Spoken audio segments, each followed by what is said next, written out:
Episode 60। Shri Tara school of wellbeing से मैं हूं Shanti Pahwa, retired associate professor Delhi University. आज का टॉपिक है हमारी सहजता और हमारी वास्तविक ज़रूरतें। असल में हमारी सहजता ही हमारी वास्तविक ज़रूरत है। एक्चुअली पिछले 4-5 हज़ार सालों में भाषा और विचारों का अधिक विकास हुआ है और इन्हीं 4-5 हज़ार सालों में हमने अपने पेरेंट्स से, जान पहचान वालों से, रिश्तेदारों से, किताबों से, गुरुओं से, इंटरनेट से और अपने अनुभवों से बहुत से विचारों को पकड़ लिया है। हम अपने जीवन को नैसर्गिक आधार पर ना जीकर उन जाने अनजाने में पकड़े गए विचारों के आधार पर जीने लगे हैं। अदरवाइज प्रत्येक इंसान जीने की समझ लेकर ही पैदा होता है। आप कार चलाना, खाना बनाना, कंप्यूटर चलाना और भी ऐसे स्किल्स तो जान सकते हैं, सीख सकते हैं, पर जीवन के संबंध में आप कुछ भी नया नहीं जान सकते। आप जीवन जीने की समझ, सर्वाइवल की समझ, खुद को बचाने की, खुद को जिंदा रखने की समझ लेकर ही पैदा होते हैं। वैसे ही जैसे एक चिड़िया, एक बंदर, कोई हाथी या कोई भी जीव जंतु जीने की समझ लेकर ही पैदा होता है और अपना लाइफ स्पैन पूरा करता है और मर जाता है। असल में हमारी रियल नीड है कि हम जिंदा रहें, हम खुली और ताज़ा हवा में सांस ले सकें, हमारे सिर पर छत हो, हम खुद को सर्दी गर्मी से, बीमारी से बचा सकें। हमारी अपनी प्रोटेक्शन ही हमारी रियल नीड है। हम अपने आप को हर खतरे से बचाना ही चाहते हैं। ये हमारी नैसर्गिकता है, ये है हमारी रियल नीड। असल में हर बच्चा सहजता में जीता है।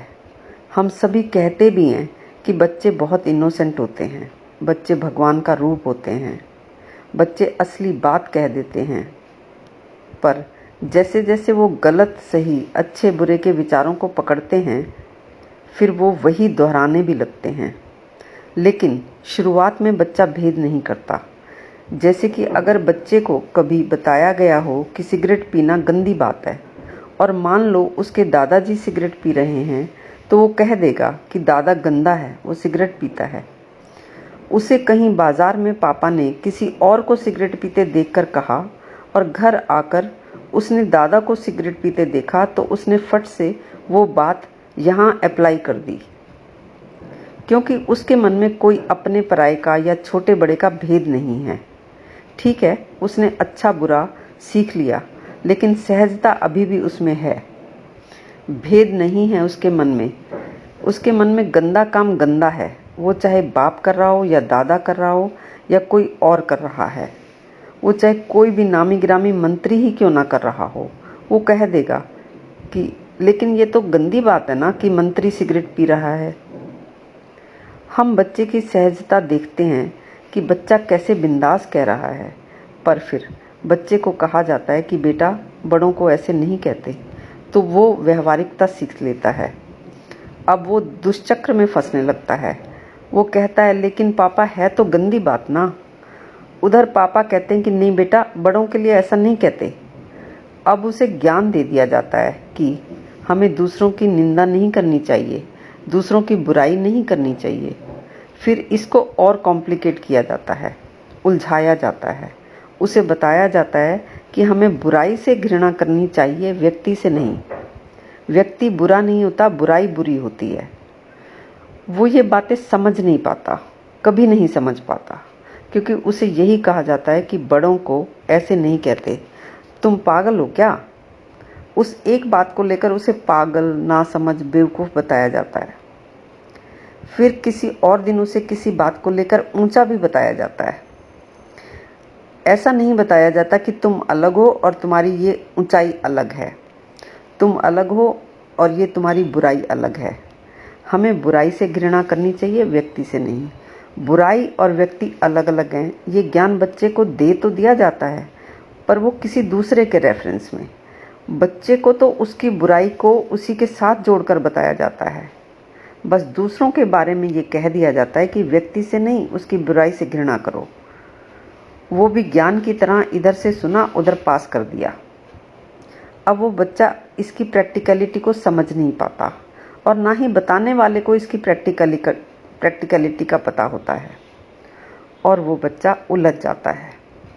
खैर, मूल बात यह है कि हम कोरे पैदा हुए थे, हम सहज थे, हम एज ए चाइल्ड सीधा सीधा बातों को समझ रहे थे कि सिगरेट अगर दादा पिए तो भी गलत और पड़ोसी पिए तो भी गलत और कोई फिल्म स्टार पिए तो भी गलत और कोई मंत्री पिए तो भी गलत। एक सीधी बात समझ में आ रही थी बच्चे को, उसको कॉम्प्लिकेट किया गया कि दूसरे की बुराई करने के समान कोई पाप नहीं है, कि व्यक्ति और बुराई को अलग अलग देखना है, कि पॉजिटिव सोचो, दूसरे में पॉजिटिव देखो और इस पॉजिटिव दिखाने में तुम उसे नेगेटिव देख रहे हो कि तुम ऐसे गलत इंसान हो जो दूसरों में नेगेटिव देखते हो और मैं अच्छा इंसान हूँ जो दूसरों में पॉजिटिव देखता हूँ। तो तुम जिसे पॉजिटिविटी का ज्ञान दे रहे हो उसे तुम नेगेटिव देखने वाला बता ही रहे हो। ज्ञान के साथ यही बीमारी है कि ज्ञान में जड़ व्यक्ति देख नहीं पाता कि जो वो कह रहा है वो कर भी रहा है कि नहीं, वो जो कह रहा है वो बात प्रैक्टिकल है भी या नहीं, कि वो जो कह रहा है उसके कहने का कोई फ़ायदा है भी या नहीं, कि कोई उसकी बात सुन भी रहा है या नहीं। वो देख ही नहीं पाता कि वो जो कह रहा है वो सामने वाले को पहले से ही पता है, वो 500 दफ़ा ये बातें सुनकर पका हुआ है, अब वो सुन भी नहीं रहा। इसलिए तो बच्चे कह देते हैं कि पापा डोंट प्रीच। हर कोई तो कह रहा है कि मुझे ज्ञान मत दो, और जो दूसरे को कह रहा है कि ज्ञान मत दो वो भी तो दूसरे को ज्ञान ना देने का ज्ञान दे ही रहा है। उसको भी नहीं पता कि वो क्या कर रहा है, वो भी दूसरे के बोलने की स्वतंत्रता में बाधा बन ही रहा है। तो इस तरह से हम सभी के भीतर सहजता और सीखे गए विचार यानी उदार ज्ञान की गड़बड़ हो गई है। हम पहचान ही नहीं पाते कि क्या तो हमारी सहजता है और क्या हमारा इधर उधर से सीखा गया उदार ज्ञान है, और इसी गड़बड़ी की वजह से ही हमारी समस्याएं पैदा हो गई। तो बेसिकली हमें नया कुछ नहीं सीखना, बल्कि इस सीखे हुए ज्ञान को अनलर्न करना है। इसीलिए इस समझाने का अंत इसी बात से होता है कि कुछ नहीं जाना हमने, कुछ जानने को है ही नहीं। जैसे सुकरात कहता है कि मैं सिर्फ यही जानता हूँ कि मैं कुछ नहीं जानता।